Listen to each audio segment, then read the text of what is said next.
U.S. player explains Bruce Arena's WC failure. The USMNT's failure to qualify for the World Cup was a massive embarrassment that will likely have far-reaching consequences on the sport in this country. While there was plenty of blame to go around, Bruce Arena's stubborn reliance on majority MLS players was a glaring mismanagement of the United States talent pool. For those final October qualifiers, Arena selected 18 MLS players out of the 26 roster spots. Danny Williams plays for Huddersfield Town in the English Premier League, and he was not among the players called up for the October qualifiers. He was never called up during Arena's tenure. Williams spoke to NBC Sports about his interaction with Arena and the U.S. players.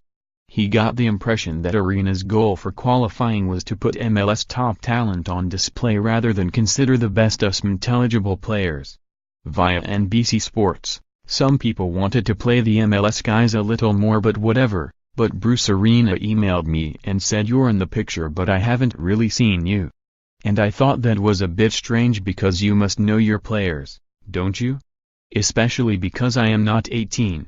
I was around the camp, but I read something where he said the players Klinsmann invited were German Americans. I don't know what it was, but I felt a bit weird about it because I played on a high level for basically now 8 or 9 years. But again, I didn't really want to say anything because, what could I do?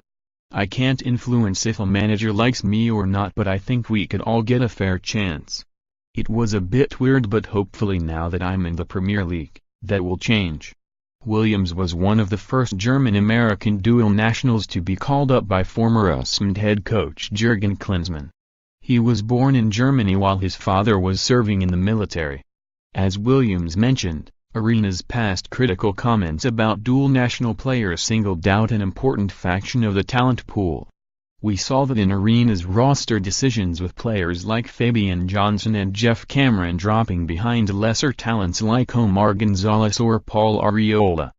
Williams continued, mentioning a pro-MLS bias as part of the problem. "Obviously I spoke to the boys when I was in Portugal. Everybody has a different view. I heard from a few people that they tried to market the MLS a bit more, in the World Cup qualifying games, and get a name for the MLS. At the end of the day it shouldn't be about that. It should be about quality and bringing the best players and having a plan. That is it. It is not only the US that failed. Holland failed. Italy. Chile. This is unbelievable. Something is obviously going wrong because other smaller nations, they are speeding up their process. When I look at Iceland, they are a small country but they are actually playing at the World Cup." After Arena resigned, Williams captained the USMNT's 1-1 draw in a friendly at Portugal. More, Mike Glukon Lavar Ball, what in the hell has he gotten these kids into?